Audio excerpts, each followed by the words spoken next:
굿모닝, 좋은 아침입니다. 오늘은 3월 5일 금요일입니다. 오늘도 우리에게 허락하시는 말씀을 통해 다시 한번 주님의 뜻을 우리를 향한 계획하심을 발견하고 또 그러한 주님의 계획하심 가운데 거하며 살아가는 저와 여러분들 되시기를 기도합니다. 자, 오늘 본문 말씀 마태복음 20장 17절부터 34절까지 말씀 우리 먼저 함께 봉독하시겠습니다. 예수께서 예루살렘으로 올라가려 하실 때에 12 제자를 따로 데리시고 길에서 이르시되 보라 우리가 예루살렘으로 올라가노니 인자가 대제사장들과 서기관들에게 넘겨짐에 그들이 죽이기로 결의하고 이방인들에게 넘겨주어 그를 조롱하며 채찍질하며 십자가에 못 박게 할 것이나 제3일에 살아나리라. 그때 세베대의 아들의 어머니가 그 아들들을 데리고 예수께 와서 절하며 무엇을 구하니 예수께서 이르시되 무엇을 원하느냐 이르되 나의 이 두 아들을 주의 나라에서 하나는 주의 우편에 하나는 주의 좌편에 앉게 명하소서. 예수께서 대답하여 이르시되 너희는 너희가 구하는 것을 알지 못하는도다. 내가 마시려는 잔을 너희가 마실 수 있느냐? 그들이 말하되 할 수 있나이다.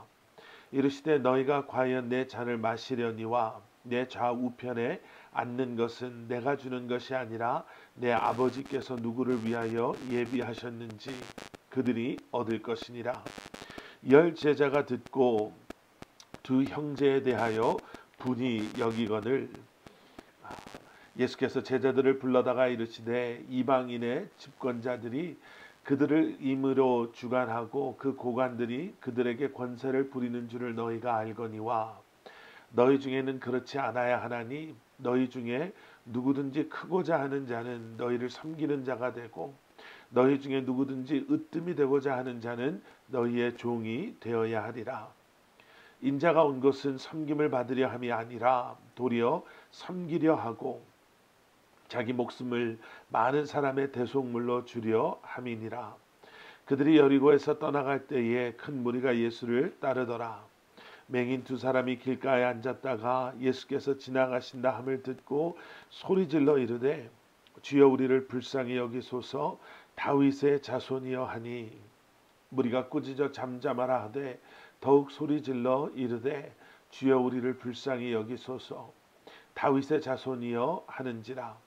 예수께서 머물러 서서 그들을 불러 이르시되 너희에게 무엇을 하여 주기를 원하느냐 이르되 주여 우리의 눈뜨기를 원하나이다.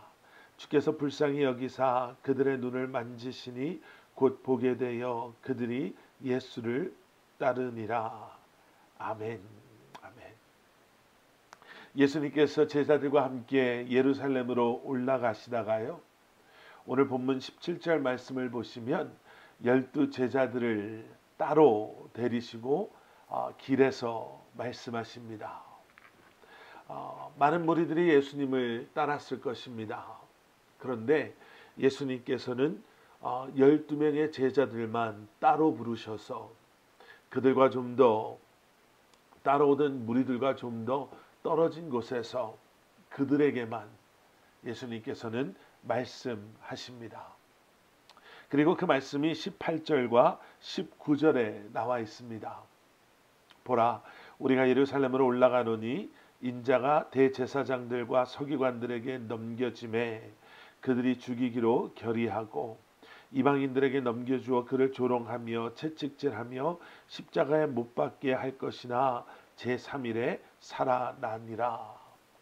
예수님께서 지금 왜 예루살렘을 향해 가고 계시는가, 그리고 그곳에서는 어떠한 일들이 일어나게 될 것인가에 대해서 제자들에게만 말씀해 주십니다. 여러분들 기억하시는지 모르겠는데요.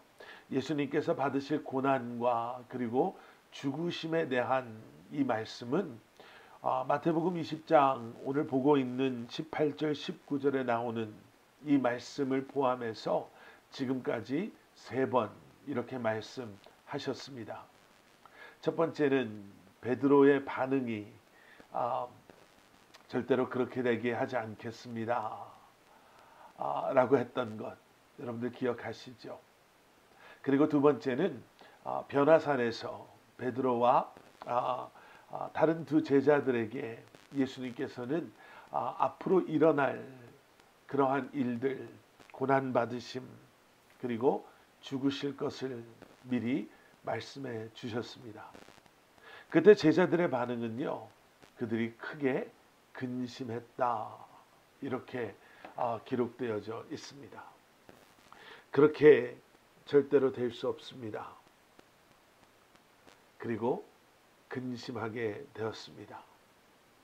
그런데 지금 이 세 번째 고난과 또 죽으심에 대한, 부활하심에 대한 말씀 앞에 제자들의 어떠한 그러한 반응도 기록되어져 있지 않은 것을 저희는 보게 됩니다.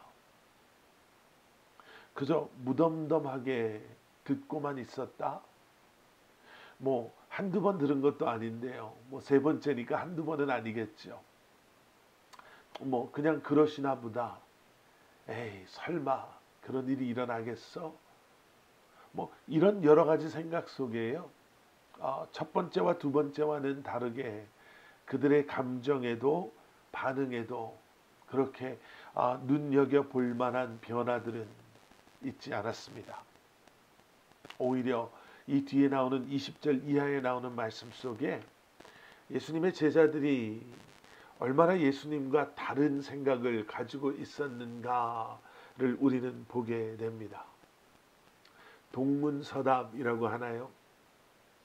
질문과 대답이 영 엉뚱할 때, 질문에 대해 엉뚱한 대답, 반대되는 대답을 할 때 우리는 동문서답이다라고 표현합니다. 문제와는 전혀 다른 답을, 엉뚱한 답을 그냥 헛다리 짚을 때 우리가 그런 표현들을 하죠. 예수님께서는 계속해서 천국의 비밀에 대해서 제자들에게 말씀해 주셨습니다.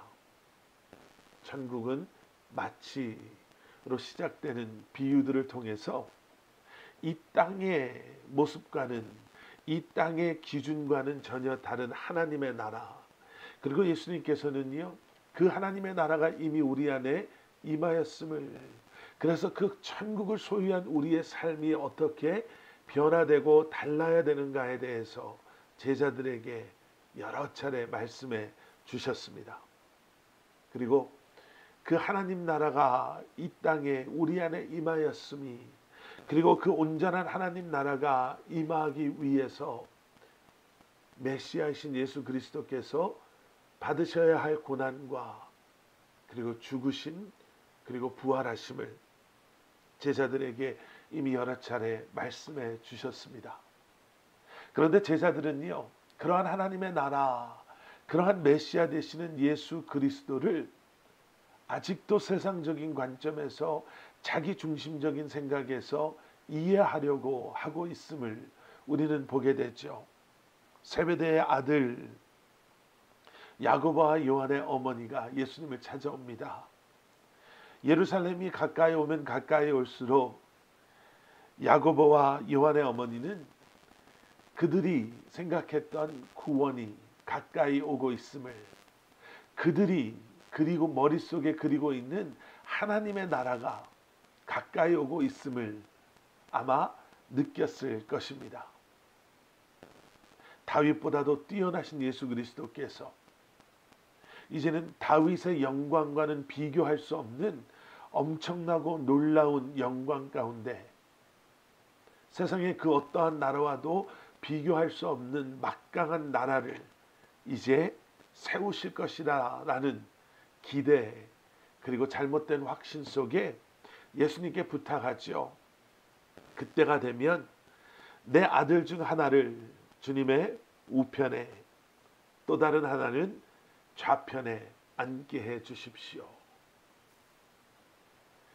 그저 극성스러운 어머니의 선을 넘는 그러한 부탁이 아님을 우리는 22절 말씀을 통해 보게 됩니다.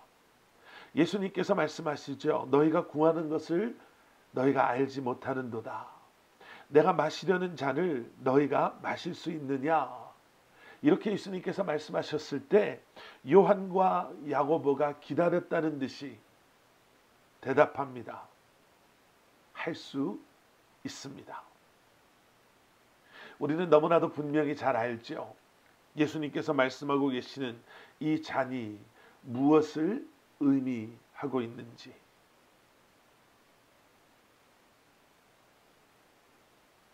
고난과 고통, 외로움과 핍박, 순교의 잔. 그런데 그것을 몰랐던 그들이 그렇게 할 수 있다라고 고백합니다.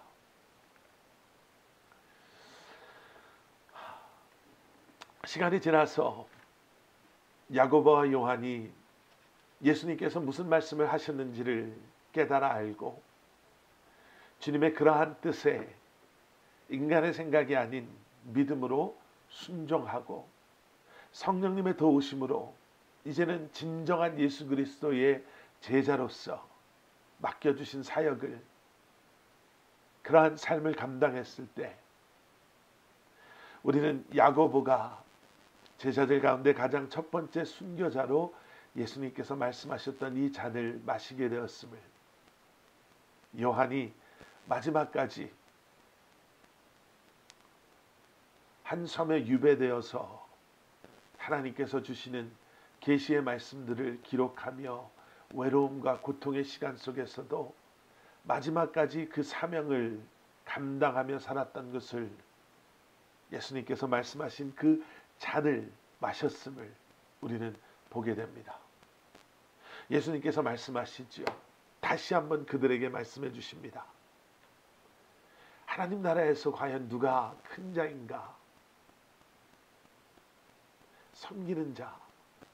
섬기는 자가 되는 것, 으뜸이 되고자 하는 것이 아니라 종이 되고자 하는 것, 섬김을 받으려고 하는 것이 아니라 도리어 섬기려 하고, 심지어는 목숨까지도 많은 사람들을 위해 대속물로 주신 예수 그리스도의 그 마음을 품고 그분께서 보여주신 그 삶을 살아가는 것. 여러분, 이것이 진정한 예수 그리스도의 제자로서의 우리의 삶. 표면적으로는 보여지기는 희생과 고통으로밖에 보여지지 않지만 그것을 통해 우리에게 허락하시는 영원한 영광, 영원한 생명을 누리는 삶인 것을 우리는 다시 한번 기억해야 됩니다. 자, 그런데 여러분, 오늘 보신 말씀 뒷부분에요, 또 다른 스토리가 하나 등장합니다. 29절, 그들이 여리고에서 떠나갈 때에 큰 무리가 예수를 따르더라. 맹인 두 사람이 길가에 앉았다가 예수께서 지나가신다 함을 듣고 소리질러 이르되 주여 우리를 불쌍히 여기소서. 다윗의 자손이여 하니 무리가 꾸짖어 잠잠하라 하되 더욱 소리질러 이르되 주여 우리를 불쌍히 여기소서. 다윗의 자손이여 하는지라. 자, 예수님께서 지나가신다라는 소식을 듣고 두 맹인이 소리 지릅니다. 주변에서 시끄럽다라고 꾸짖어도 잠잠하기는커녕 오히려 더 큰 소리로 예수 그리스도를 부릅니다. 다윗의 자손이여, 다윗의 자손이여 우리를 불쌍히 여겨 주시옵소서. 그랬더니 예수님께서 멈추십니다. 그리고 그들을 부르셔서 물어보십니다. 너희에게 무엇을 하여 주기를 원하느냐?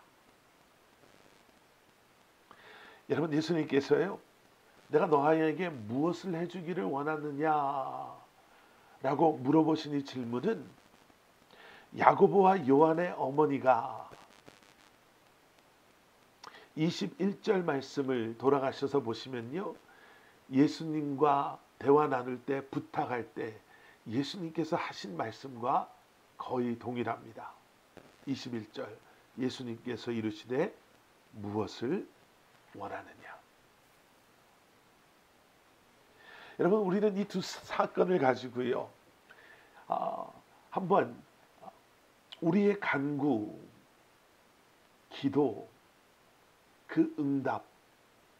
여러분, 우리는 이 문제를 한번 생각해 볼 필요가 있습니다. 무엇을 원하느냐? 여러분, 우리에게는 필요한 것도 많고 우리가 원하는 것도 참 많이 있습니다. 있으면 참 좋을 것 같은 것들도 있지만 없어서는 안 되는 것들도 있습니다. 그래서 우리는 여러 가지 이유에서 기도하고 주님의 이름을 부릅니다. 야고보와 요한의 어머니처럼 기왕 여기까지 왔는데 우리 아들들이 다른 제자들보다는 좀 더 출세하고 앞서가는 게 좋겠다라고 생각하는 그러한 마음도 있지만 이 두 맹인처럼 앞을 보지 못해서 너무나 많은 것을 잃어버리고 이것이 정말 필요해서 주님을 부를 수밖에 없는 경우도 있습니다. 그런데 주님께서는요, 한 어머니의 간구를 거절하시고 맹인의 간구는 들어주셨습니다.